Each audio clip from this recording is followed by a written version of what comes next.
जय श्री राम बोलो। मैं बोलता हूँ अस्सलाम वालेकुम। अब तू तो बोल दे भाई जी आप बोल दे, जय श्री राम बोल दे। आगे आगे चले जाए। नहीं तो ये नहीं लगना यहाँ, हाँ आगे चले जाए। ये नहीं लगेगा यहाँ। जितने तेरे सगे साथी है ना भाई, देखो इसकी शक्ल देख लो अपने भाई लोग। बहन सेल लेके सेल देख के जाए, आपका अपना बाजार धमाका जय श्री राम भाई। अब तो बोल दे। नमस्ते भैया जी। नमस्ते नहीं बोला, जय श्री राम बोला भाई। जय श्री राम, बस इतना 3 अक्षर बोलना। अबे हर एक बात का एक मतलब होता है, मफहूम होता है, हर एक बात का एक मायना होता है कि क्या कहा गया। बैठ जा मतलब बैठ जा, बैठने को कहते हैं बैठ जा। और सलाम तू करेगा तो दूसरे से जय श्री राम कहलवाया जाएगा। जय श्री राम एक धार्मिक नारा, जय श्री राम धार्मिक नारा। किसका? तेरा, हमारा नहीं है। हमारा नारा है नारे तकबीर, अल्लाह अकबर। हमारा नारा नारे तकबीर। तो हम ये कहेंगे, हम तो नारे तकबीर, हम तो अल्लाह अकबर कहेंगे, अल्लाह सबसे बड़ा, हम ये कहेंगे। तेरा धार्मिक नारा जय श्री राम, तू बोल, तुझे कौन रोकता है भाई? और सुन, तू जबरदस्ती करवा रहा है। हमारा कुरान क्या कहता है? कुरान कहता है लकुम दीनुकुम वलिया दीन, तुम्हारा दिन तुम्हारे लिए, हमारा दिन हमारे लिए। हम तो नहीं कहते। तूने कहा कि अस्सलाम वालेकुम, मैंने कहा तू जय श्री राम बुलवा रहा, उससे ये तो कहा तूने। सब सुन ले, सलाम का मतलब भी सुन ले। अस्सलामु अलैकुम, अल्लाह की तुम पर सलामती हो। सलाम का मतलब दुआएं दी जाती हैं, जिसको सलाम किया जाता है, दुआ दी जाती है।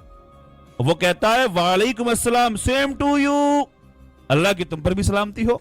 अरे वाह, कितना खूबसूरत है मजहब इस्लाम। दुआएं दी जा रही हैं भाई, अस्सलाम वालेकुम, अल्लाह की तुम पर, यानी अल्लाह तुम्हें सलामत रखे, तुम्हें अच्छा रखे। उसने कहा वालेकुम अस्सलाम, अरे तुम्हें भी अच्छा रखे, तुम्हें भी अल्लाह पाक तुम्हें भी सलामत रखे। तू क्या कह रहा है भाई? जय श्री राम बोल। ये धार्मिक नारा है भाई, ये समझ जा यार, समझ ले। तेरे जैसे जितने भी नफरत हैं समझ जाओ, ये तुम्हारा धार्मिक नारा है, तो तुम्हारा तुम कहोगे, हम नहीं कहेंगे। हम क्या कहेंगे? नारे तकबीर, अल्लाह अकबर। ये हमारा हो गया। और इस चीज की इजाजत संविधान देता है, जो बाबा साहेब ने दिया। संविधान देता है इसकी इजाजत। तुम अपने शरीयत भी, तुम कहते हो संविधान या शरीयत, संविधान या शरीयत, संविधान भी और शरीयत भी। कुरान कह रहा है लकुम दीनुकुम वलिया दीन, तुम्हारा दिन तुम्हारे लिए, हमारा हमारे लिए। और संविधान भी कह रहा है सब अपने अपने हिसाब से रहो। समझ में आ रही है? अच्छा, आती तो होगी समझ में तुम्हारे। ऐसा तो नहीं है कि मतलब बिल्कुल सभी लोग, मतलब बुद्धि सभी की भ्रष्ट हो चुकी है। आती तो होगी नहीं, जिनकी भ्रष्ट हो चुकी है उनकी भी समझ में आने चाहिए। ऐसे समझा रहा हूं मैं तो तोता भी समझ जाएगा, कहते नहीं, तोते को भी समझाओ तो समझ जाएगा। तुम भी समझो, तुम्हारा धार्मिक नारा ये है, हमारा धार्मिक नारा ये है, नारे तकबीर। हम अपना धार्मिक नारा कहेंगे, तुम अपना धार्मिक नारा कहोगे। अच्छा हाँ, नमस्ते वाली बात आ गई अब, कि नमस्ते, नमस्ते का भी मतलब वही होता है कि मैं तुम्हें नमन करता हूं, मैं तुम्हारे आगे झुकता हूं।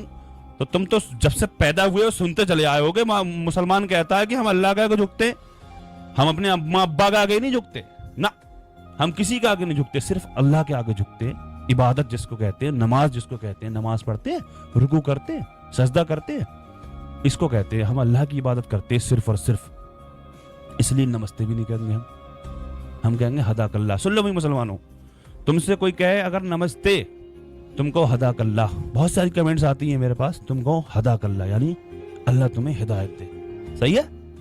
हाँ, इसलिए नमस्ते का मतलब होता है मैं नमन करता हूं, मैं झुकता हूं। मुसलमान सिर्फ अल्लाह के आगे झुकता है। मुसलमान नफरत नहीं फैलाता भाई, मुसलमान नहीं कहता जबरदस्ती तुम कहो सलाम। हम तो ये भी नहीं कह रहे हैं कि तुम सलाम करो, हम तो ये भी नहीं कह रहे हैं। तुम कह रहे हो बोल भाई बोल, जबरदस्ती बोल, तो तू दुकान लगाएगा अगर बोलेगा। बकवास करते हो, शर्म नाम की चीज नहीं है, गैरत नहीं है तुम लोगों को। अबे कुछ काम धंधा कर लो, चले आते हो कुछ ना कुछ, बस मुसलमान कोई मिल जाए अगर तो उसके पीछे पड़ जाते हो। तुम्हारी नस्लें बर्बाद हो जाएंगी, तुम्हारी बच्चों के मुस्तकबिल बर्बाद हो जाएंगे। कहां चक्कर में पड़े हो? जिनके पीछे तुम रोडों पर निकल आते हो ना, उनके बच्चे बड़ी बड़ी यूनिवर्सिटी में, बड़े बड़े होटलों में रहते हैं, बड़े बड़े हॉस्टलों में रहते हैं। और तुम्हारे बच्चे क्या कर रहे हैं? कहां पे हैं? कोई गन्ना भर रहा है, कोई फोड़ा चला रहा है, क्या कर रहे हैं? क्या कर रहे हैं? गन्ने भरवाओ। तुमने जैसे गन्ने भरे हैं, तुमने गन्ना भरा तुमने गाड़ियों में, ट्रॉलियों में, वो तुम बच्चों से भी गन्ने भरवाओगे अगर ऐसी नफरत फैलाओगे तुम।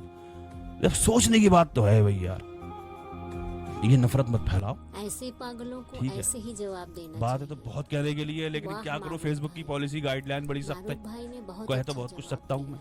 गाइडलाइन बहुत सख्त है। क्या ऐसे ठीक लोगों है, पर कार्रवाई इसलिए नहीं होनी समझने की चाहिए जरूरत है। मेरे जो अजीज, जबरदस्ती मेरे भाई हैं लोगों आप, मेरे से वतनी भाई हैं आप, अपनी धर्म का मेरे नारा आप बिरादरान वतन या हैं, अपनी आप कोई हमारे मनमानी वतनी भाई करवाते हैं। हैं, समझ जाइए, तो समझ ऐसे लोगों को जाइए। छोड़ना चाहिए। ये मामला बिल्कुल कमेंट में जरूर बच्चों के बताएं। नस्लें बर्बाद, मतलब मैं बच्चों तो के भविष्य बर्बाद हो मारूफ जाएंगे। भाई की बातों उम्मीद है से समझ में तो आ गई होगी, 100% थोड़ी बहुत तो समझ में आ गई सहमत होगी। हूं। कमेंट कर देना भाइयों जरा, अगर समझ में आ अरे गई हो तो। जब हम किसी के धर्म में मुदाखलत नहीं करते तो कोई हमारे धर्म में क्यों करता है?